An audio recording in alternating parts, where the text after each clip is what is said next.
Gripaholics, welcome to episode 118 of This Week in Grip. We're sorry for the delay in shows that have been coming out. I'm having some technical difficulties with my laptop. So, in the meantime, what we're going to do is record a little extra show for you.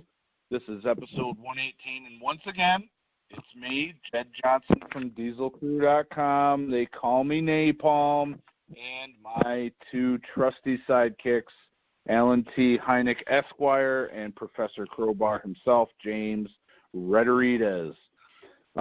Just want to remind everybody that we want you to give us your thumbs up today. Go down and hit the like button and show us your support. We welcome any feedback and participation that you would like to take part in for this show. We've got kind of a little debate discussion going on today, so feel free to leave a comment below.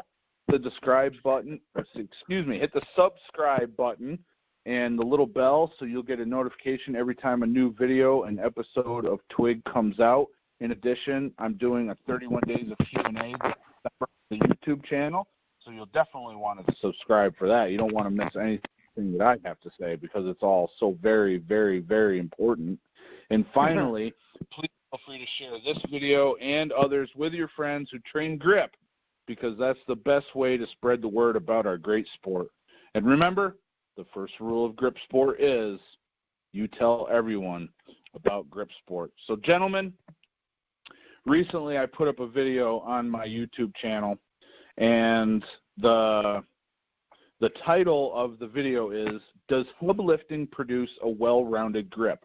And the reason that I worded the title that way is because that was how the question was posed to me. But what I want to discuss today, I want to get your thoughts on hub lifting, and we'll kind of explore this topic as much as we can in the available time that we have. But I'll go ahead and start, and I'll kind of justify my opinion here, and then each one of you can go around, because I know we have differing opinions somewhat. And I know that in just the last show that we did where we covered recent feats, there were many hub lifting feats that were reported, mainly hub lifting feats involving plates, not necessarily hub lifting apparatus, but gripping the actual center of the hub. And my opinion is hub lifting really doesn't have any place in my own personal grip training. The reason that I say that, and it's I think it's kind of a waste of time for me to do hub grip training, because I don't see it carrying over anywhere else in my training. So what I mean by that is when I'm training for, let's say, a contest, and this has been going on for years. I felt this way for years and years and years, guys. This is nothing new. But if I'm doing hub training in my prep for a contest, I see no other benefit in thumb strength for any other events that I might be training in. Because generally when you're doing hub, you also have to prepare for either a Euro pinch, whether it's one hand or two hand, or a flask pinch, whether it's one hand or two hand. And a lot of times the hub work that I've had to do is for like a medley, because I know there's going to be a certain plate there, or there's going to be a certain apparatus with a certain weight on it, stuff like that. Occasionally you will have a hub in a competition. Now I really don't count the shallow hub as far as the doorknob grip as actual hub lifting. I'm talking about the claw style hub grip training. I get even less benefit in my other training for the doorknob grip. Don't get me wrong. That's like even worse of a abuse of time, in my opinion. But for just focusing on claw-style hub gripping for this discussion, I feel it does nothing for me. If anything, all it does is make my thumb joint, my first thumb joint, sore, and then possibly being a detriment to my other training that I have to do. So I think in a couple videos on my YouTube channel, I've come out and said that hub training was just a waste of time.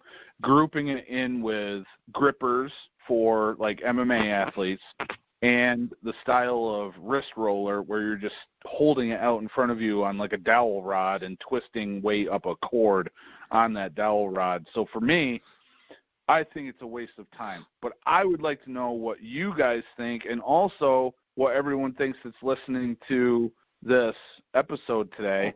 And I hope they take part by discussing in the comments section. So, Alan, I think I know what you're going to say. So I want to know what you think. I'd like to hear what your thoughts are first, if you don't mind. Yeah, I unsubscribed after your last video, Jed. I'm just screwing around. No, I actually really like the hub. I prefer hubbing plates, but I do like hub training. I definitely I definitely agree though that it does absolutely nothing for my other grip training. And I'll say this, I think I see improvements on the hub when I don't train it versus when I actually do. You know, let's say I'm trying to train hub specifically and thick bar and maybe grippers and block weights or something like that. My hub will almost kind of stagnate. And I'll notice that my pinch strength goes down. But if I'm training, say, you know, Euro or Flask and, you know, grippers, thick bar, you know, block weights, etc., when I go back to hub, I'll actually see that typically increase by quite a bit. It was just a month or so ago, I think maybe a couple months ago, last time I played with the hub, you know, I almost locked out 75 pounds on the Ironmind hub with the conventional claw grip. And I hadn't done anything with that in, I bet you almost a year. So I definitely agree. I like the hub though. I really do like it. If I had to train specifically on a hub, I would actually go with the shallow. I think I get a little bit more out of that than I would the regular hubs, like the slightly deeper ones from Ironmind, for example. But yeah, there's no disagreement on that. It does nothing for my other training, though. If anything, I'd say once it tears my thumb to shit, which is definitely a thing, then it kind of puts me out for a little while. So I have to back off of it a little bit. Interesting thought. And I knew you were from talking with you on the phone for years and years, going way back to the Team Napalm days. I knew that you were a fan of hub lifts. Yep. And you pointed out that you said something about plate hub lifting, right? Yes. When it comes to hub lifting, I prefer doing that. I personally get more gratification out of actually hubbing a plate than I do just a number on like the Ironmind hub or the other ones. Those things were a training aid to get to plate hubbing, and then once I hit that, I didn't feel the need to keep pursuing hub lifting on some artificial type of thing. Like for example, if I were to ever get to lifting the inch dumbbell, then I'd imagine my days of screwing around with things like the crusher or anything would probably come to an end. Like once I'm lifting that's kind of where I wanted to get, I'd work on perfecting that more than building with the other things. Yeah. Well, going back to the plate hub lifting, I don't want to sound like a total hypocrite or anything, because I know back in the day I posted videos. I don't know if they ever ended up on YouTube or not, but I think they just were shared on the original Diesel Crew website. But, I've done lots of different feats where I lifted different hubs. So the Billard plates that we got originally, the old school York plates that we ended up getting, I've hub lifted all those plates. So I have done those. And it just seemed like it was a feat that I dedicated time to. And then once I reached it, I was like happy. I'm happy that I was able to get it, but what did it actually do for me besides allow me to do that feat? Whereas if I'm training, name any other, popular feat of strength like plate pinching, that's always shown better results across the board with other feats. So it makes sense to me to devote that time to it. Thick bar training to lift the inch dumbbell, training to high pull the inch dumbbell, clean the inch dumbbell. All that training has always seemed to carry over to other feats or other grip lifts. So it seemed like it was beneficial to do that. And I just seemed like I was eating up time doing unnecessary things, spending a lot of time on hub lifting after probably 2006. So I really haven't done much of it. And like what you said, Alan, where you're training on other things and then you go back to the hub and you set PRs on it, I feel like I would never have to work to lift a 45-pound hub with at least a 2-inch height on it that was straight. I would never have to, unless, barring injuries, I would never lose the strength to be able to do that. So I don't see the need to keep training it. And for the old school Yorks hub lift, I only have to do that 3 or 4 times and fail at it, 3 or 4 workouts, and then I'm able to do it again. So if it's coming up in a medley, I know that I only have to do at most 5 workouts and I'll be back to that. So it's almost like I don't lose that strength either. So that's another aspect of it. What do you think, James? What's your take? It's funny.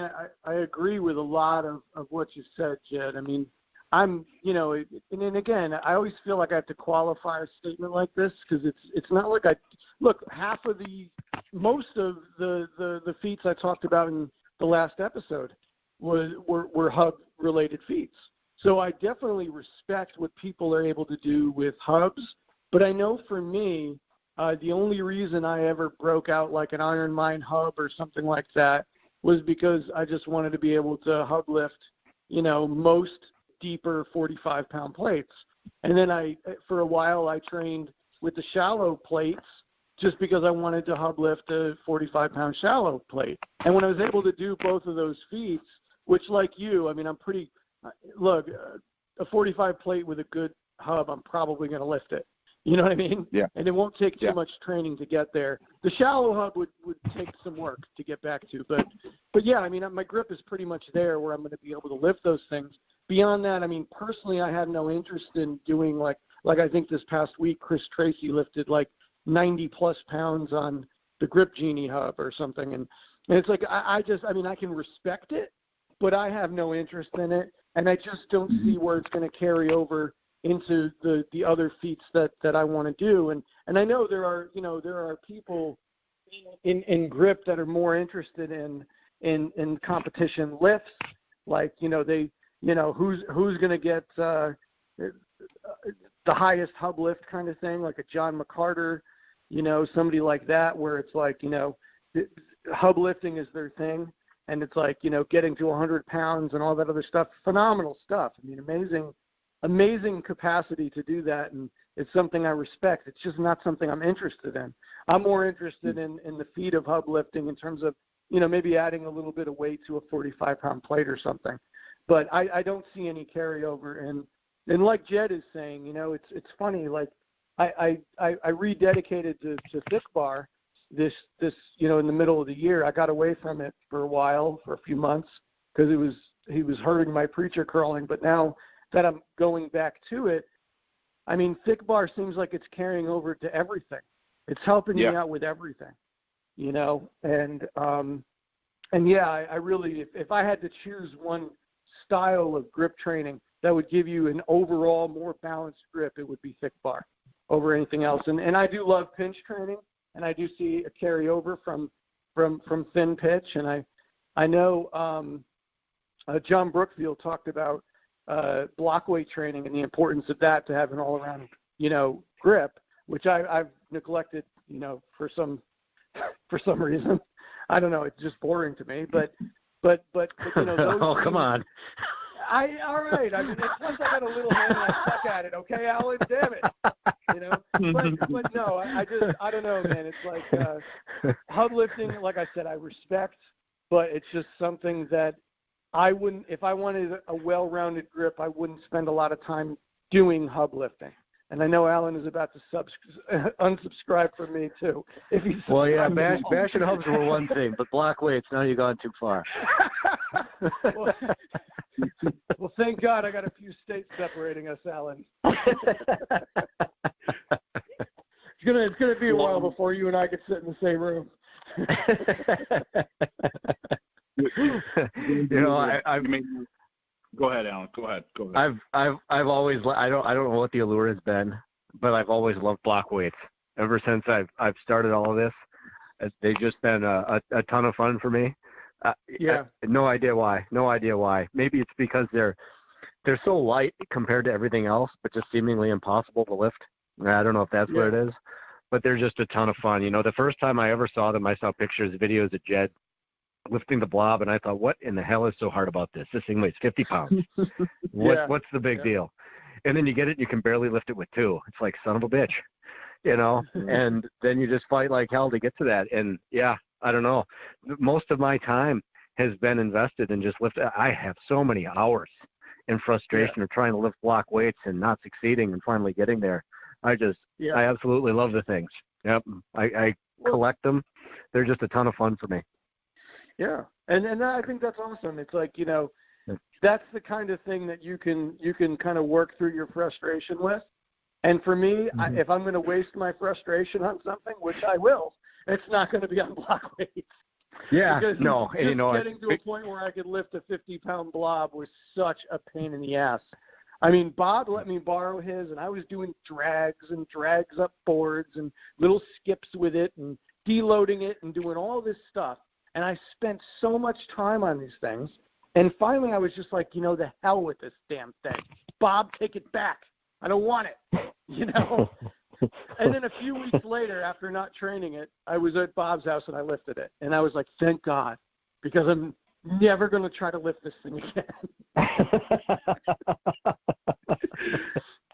But then, what happens is somebody like Pork Chop starts getting into blobs, and then next thing you know, he's buying them and he's bringing them over, and I find myself going down there, reaching down, taking attempts. And then I have to remind myself, like, you don't like these, James, remember? Stay away from these. They're bad news, And that's kind of how I am with hubs, except, like, if I go to somebody like Scott Johnson's house and he's got, like, all these really cool old vintage plates with hubs, I'm going to spend a lot of time sitting there playing around with the hubs and doing lifts and cleans and curls, and, it's just fun. That's fun to me. But I don't know, for some reason, taking a hub apparatus and attaching it to a loading pin with weight on it, I mean, I don't know. It's better than the stub or the half penny, but not by much to me. It rivals the finished ball. We'll put it that way. I think we could probably do a similar video to this on block weights and on half penny stubs style training. Yeah. But before we get to that, I just want to circle back to one thing that James said, and then one more topic to bring up. So he mentioned respect for hub feats, and I'm going to cover that as well as responsibility. So as far as respect, I definitely have respect for people that reach milestones in hub lifting, and lifting, especially like in the last call we talked about Joel Dirks performing front raise and then, essentially a slow-mo snatch with a very, very shallow, I can't remember if it was a 35 or a 45-pound hub, but either way, it's definitely something that I'm certain he did it with both. Yeah. Yeah. He one-upped himself. Yeah. I'm not able to do that feat, even if it's just the 35. I'm not able to do that, and I probably won't ever be able to because I just can't justify the time. Like James said, there's just no interest there with his block weights. There's no interest there with the hub for me either. And then with responsibility, and this is why I put these kinds of videos out. I feel that I'm in a position now where I want people to get the most out of their training. Like, I love grip training so much, and I want everyone else to do it.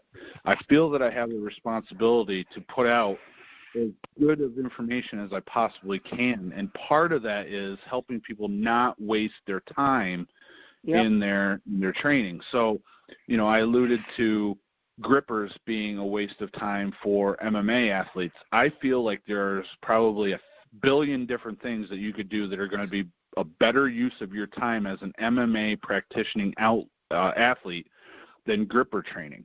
And I cover that in video. Absolutely, any kind of thick bar thing is going to be a better use of time. And I've actually grabbing got a wrist or an ankle. Exactly. If you're grabbing a wrist or an ankle, it's like it's similar to grabbing a thick bar. Though I will say, I mean, I don't know if you've ever done any gi training, like judo or jiu-jitsu with gi.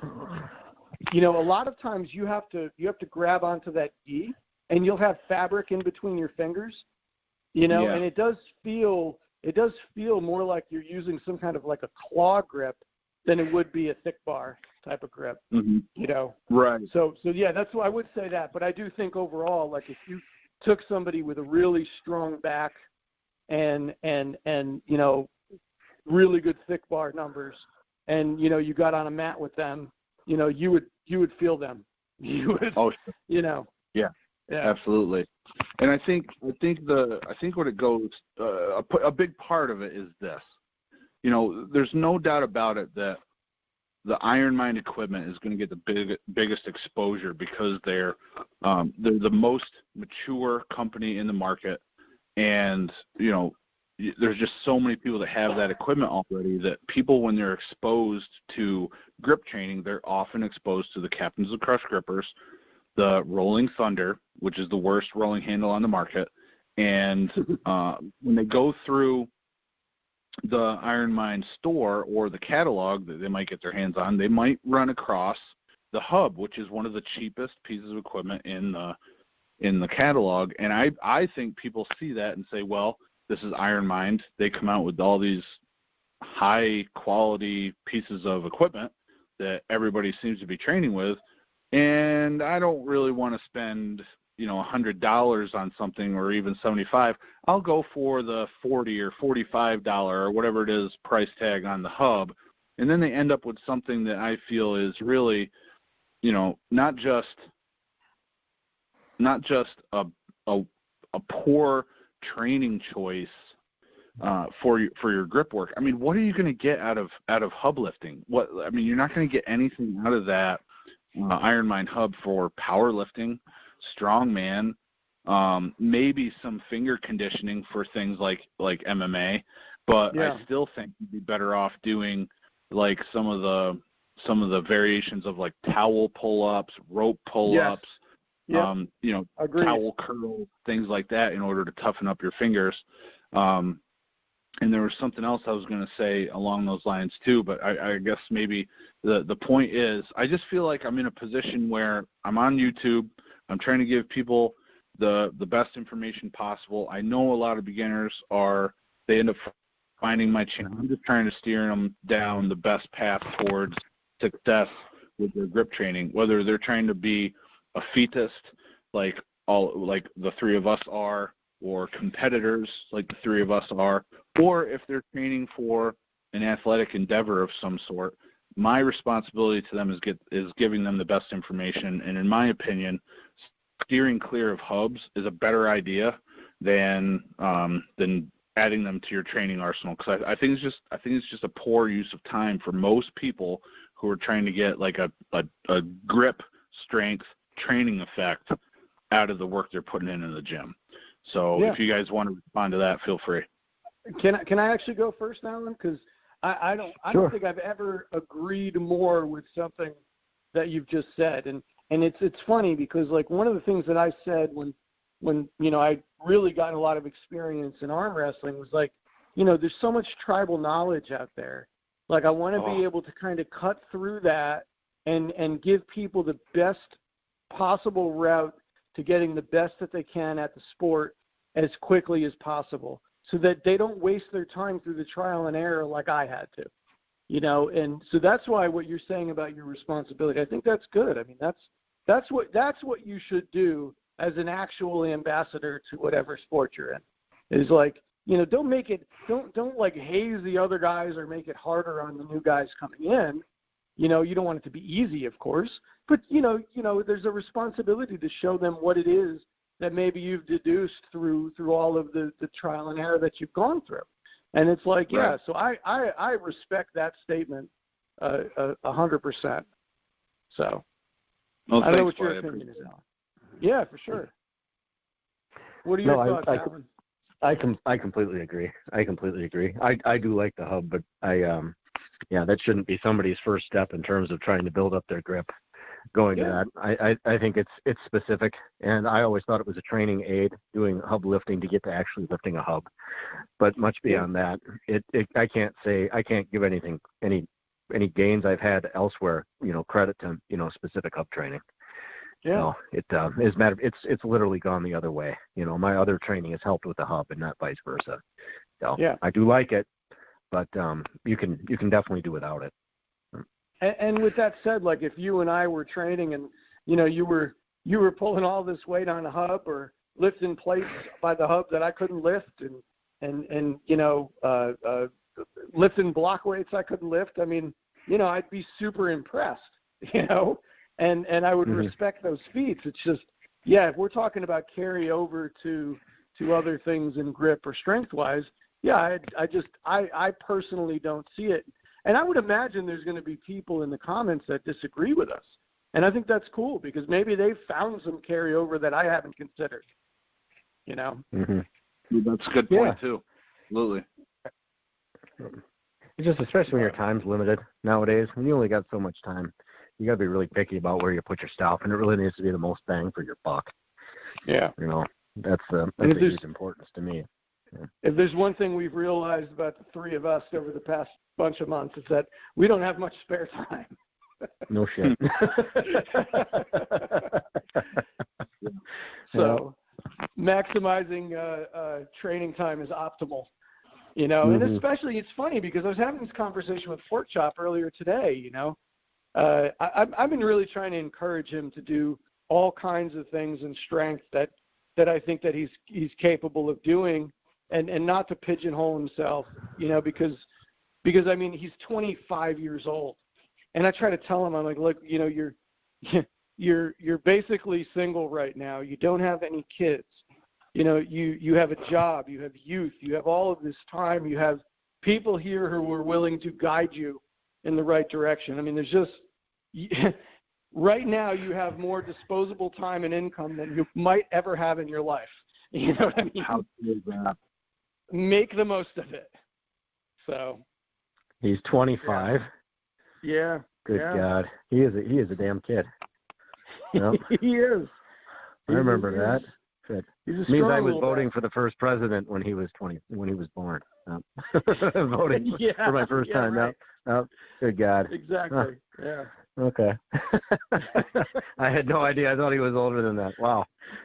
Yeah. I know. That's crazy. That's kind of the joke. It's like, I think I was a member of AAA back then. Yeah. Yep. Yeah. So, but no, he's for him, like all of this stuff is infectious.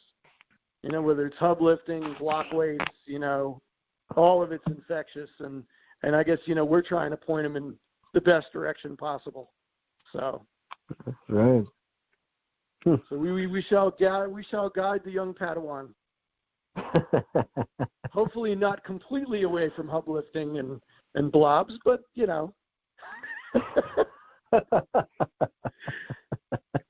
So. Oh yeah. Well, guys, I appreciate you. Well, hey, I totally agree, man. When you're young, you don't realize until you're older and you don't have all that free time how cool all that free time was. So yeah, that's for sure. I haven't thought about that in a while, but I mean, to think about all the time that I spent, I would on the weekends I would work out for I would drive an hour to the gym because it was like a better gym. Then I would train for 3 hours, and I would drive back and probably hit the Chinese place and sit there for an hour. Then we would go outside and we would play any kind of sport possible. So we would look in a vehicle and try to find like a tennis ball or a frisbee or something like that, and we would play some kind of challenge game with it. Hit each other with the frisbee or see how many bounces we can cause with the with the tennis, but endless things. And it was just basically a gigantic waste of time because then I'd come home all tired out and have to take a nap. So you did that in the parking lot of the Chinese place, didn't you? And you just pretended like you went for a bathroom break so you could go get some more to eat. That's right. I'm on your game. It wasn't Frisbee. They were throwing. We did not try to get back in. Yeah, they were playing dodge dumpling in the parking lot. We went to a clinic one time, a strength clinic, and we took a Frisbee with us because we wanted to see who would be the first to throw the Frisbee the full length of a football field, because we knew that nobody was going to be out there, so we'd want to see who could throw the Frisbee the longest. Then we started seeing how far we could throw it and then run and catch it. So it's just an endless stream of wasted time. We were like two mid-20s to early 30s-year-old children out there playing with driver's licenses. Yeah. Well, guys, thank you again for discussing that topic. I don't know if we have anything else to cover on hub lifting, but if you do, go ahead and throw it out there, boys. No, I'm good. I'm good. My feelings are hurt. I'll just keep my mouth shut Alan. No, we're in complete agreement. I know what I'm getting Alan for Christmas. I'll just leave it at that. Cool, guys. Well, Alan, the show's here. Well, Take it away. Hey, hold on a second. What? Before you do that, Alan, hold on a second. So I wish you guys a happy Thanksgiving, and all I get back from Alan is a thumbs up. While we're playing the guilt game here, while our feelings are hurt, that's what I get from Alan. I should have come back with like a happy holidays or something like that, some politically correct thing. Alan has little time. He can't type happy Thanksgiving back. Anyway, Alan, take it away. You didn't have time to hold the thumb down so that it would grow really big. You know how you can do that in the Facebook Messenger? You hold it down and it like shakes and grows, like inflates. He couldn't even be bothered to do that. It was like he's hoping, okay, I'm going to hit the thumbs up, boom. Yeah, that little button, the little icon. I'll work on it. I'm just kidding with you. I'll cry a little bit after we hang up, but I'll get past it. Well, all right. That is it for episode 118 of This Week in Grip. Hope everybody liked it. Make sure to like, share, comment, subscribe, and we'll be back next week with another one.